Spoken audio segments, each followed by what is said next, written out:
Hi, welcome to another day of practical tips to improve your workplace culture. And today I'm pretty excited to share with you about kindness and just some of the benefits that your organization can receive if you develop a culture of kindness. So this is actually more of a case study since I have some very specific practical things that you can do. All right, let me show my screen. So kindness. Kindness is, got a rippling effect, doesn't it? Those random acts of kindness, when you do one, it usually spurs on other people to do it. So it's very contagious. And James Doty says the act of kindness ripples out and makes it more likely that your friends and those around you will be kinder. It's a social contagion that puts our society right. And I agree with that. I think that kindness is something that everybody wants to do. Sometimes we just get so busy that we forget to do it. So what does this mean for your workplace? Well, research shows that kindness can improve employee engagement, your levels of trust in the organization, performance, and it can also reduce resistance to change. And if you think about this, it makes complete sense. When we're kind to other people, we automatically feel more engaged because we're interacting with each other. It also builds that level of trust because we're noticing that someone else is doing a good job, someone else is being helpful, they're being kind, and we're rewarding them for that. We're saying thank you or we appreciate them. And so innately, they want to perform better because now they've realized they're being noticed for their efforts. And with all of that, obviously, they're less resistant to change because they're part of the team. There's that sense of community.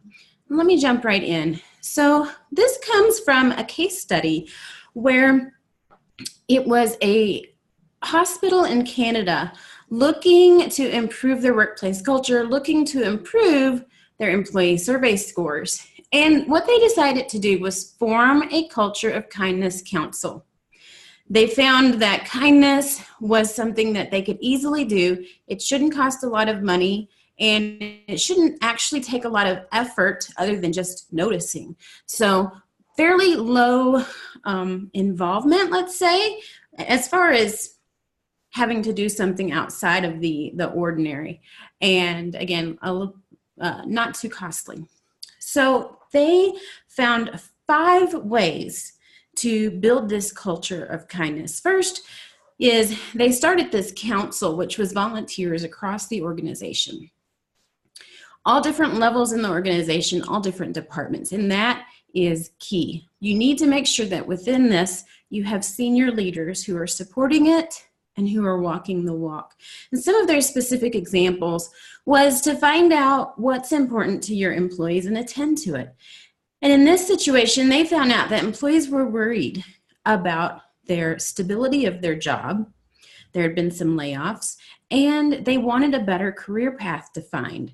So as an act of kindness, the leadership team developed this career path and provided extra education for them. And this gave them a sense of safety and security, and it was just an act of kindness. The leaders also looked at current processes in place to see if anything needs to be reworked. And part of your culture is how things are done. So let me give you this specific example. When employees would come to work with difficult situations, maybe they were having a hard time at home, a hard time outside of the office somewhere, the management team typically would have this suck it up and get back to work mentality. That's a personal issue. It needs to be handled outside of work. And what they realized was that obviously we can't just leave our issues at the door, right?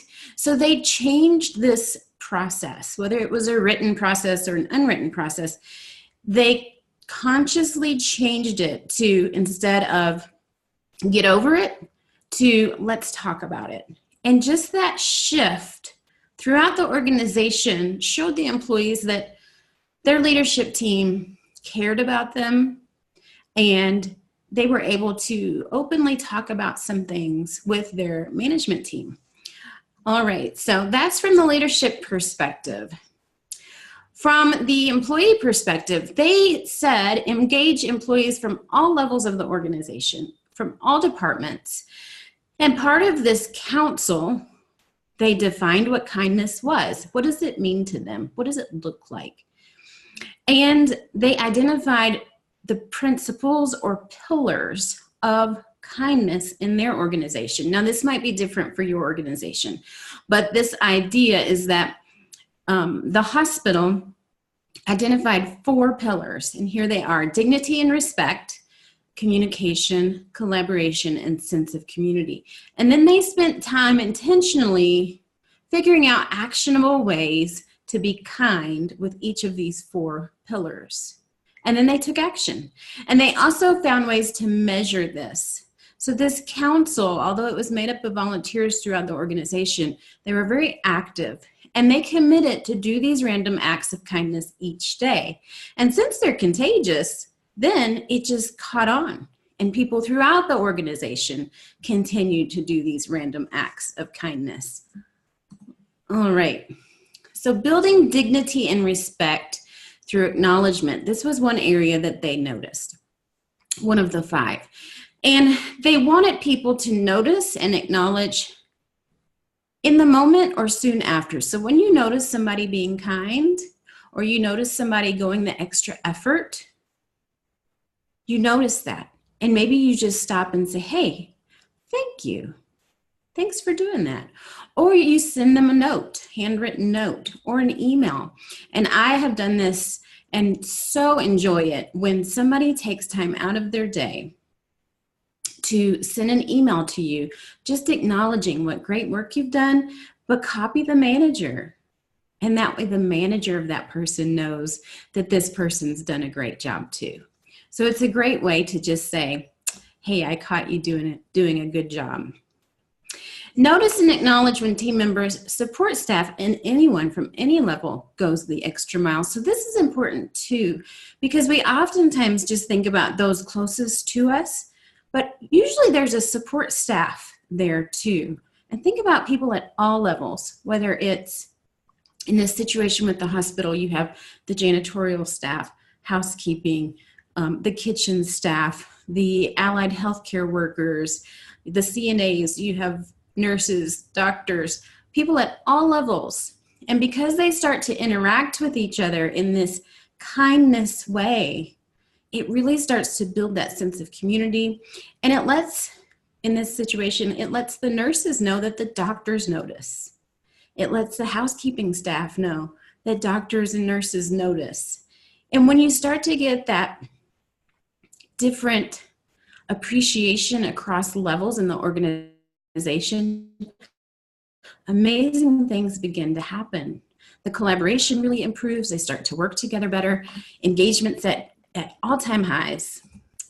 Building a sense of community. So we just talked a little bit about this, but evaluate your current practices for new hires, promotions, and so forth. And think about this. I've had this happen to me. Sometimes I start in a new position and no one says a word. No one introduces me to anybody. I don't know anyone on my team. It's really my responsibility then to step out of my comfort zone and start to talk to each person in the department, introduce me, find out more about them, which is uncomfortable for a new person. They're already having some anxiety with starting a new job. And then the promotions. If someone in your organization is promoted, we should celebrate that. We should introduce them and their new role. Without doing that, there could be some conflict later on where people aren't sure that that person has the promotion and they're wondering, why are they doing what they're doing? So regardless of their position or department, we should acknowledge them. We should announce their arrival, introduce them to people, introduce their promotion, that sort of thing. Does that make sense? I hope so. And then notice and acknowledge all team members. So we just talked about that, but remember those people behind the scenes. We need to really pay attention to that and acknowledge their efforts. Also, with this sense of community, is to take a look at your org charts to make sure each person is identified. There's nothing more sombering than working hard and then realizing your name's not even on the org chart. It makes you feel like you don't matter. And it's just a simple way, a simple gesture to show this person belongs to my team. So it's very, very important. I remember some organizations have a red carpet welcome for certain people that come to the office. But why not do that for each person that comes to the office? Are there certain people more important than others? Truly, there's not. We're each equally important. Each person has the same value. We're all important, and we need to show that we care and we acknowledge each other. And have fun with some of these events. I like to call this a getting to know you event. You could have a celebration to introduce a new team member, an open house. So get creative, have fun with that. Okay. Diversify. So just because my team does certain types of kindness acts doesn't mean that a different team could be doing something different. So diversify.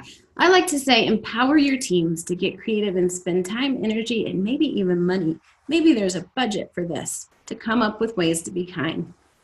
In this hospital, certain groups, certain departments did things differently. One group had kindness rocks where they painted special messages on them and they'd hand them out when they saw somebody doing a good act. Other people had certificates that they'd hand out. There was a kindness cart which had treats on it. So if somebody was doing something great, they went the extra mile, they'd say, hey, go get something off the kindness cart, or they'd bring the cart to them and provide them with a snack. And then bulletin boards to spotlight each person and maybe some of the thank you notes or appreciation notes they've received. I actually did this in one of my organizations, and we called it I think it was a getting to know you bulletin board, and we played a game with it. So I think it was each month or each week, I don't remember, it's been a long time ago, I would put together a paper of fun facts about a mysterious person. And then it was a game. We could put a slip of paper with a name on it in a jar, and at the end of the week or the month or whatever time period, pull out the correct names and then pick one of those for a candy bar. And it built morale, it built community. It was truly exciting as people started to get to know each other. We started to just interact in different ways. So that was fun. Okay, so what I'd like for you to do is pick any one of those activities and do it. Just get started. If I can be of any help, contact me. My information's on my website at drdeborahdean.com. But truly, the way to start your culture of kindness is to just get started. Start with these random acts. You can either go completely formal and form a council to develop a culture of kindness in your organization, which if you're serious about this, I highly recommend it. Or start within your own team and just start to intentionally notice and be kind. And that will take off. It is contagious. Okay, that's another day of practical tips to improve your workplace culture. Have a great day.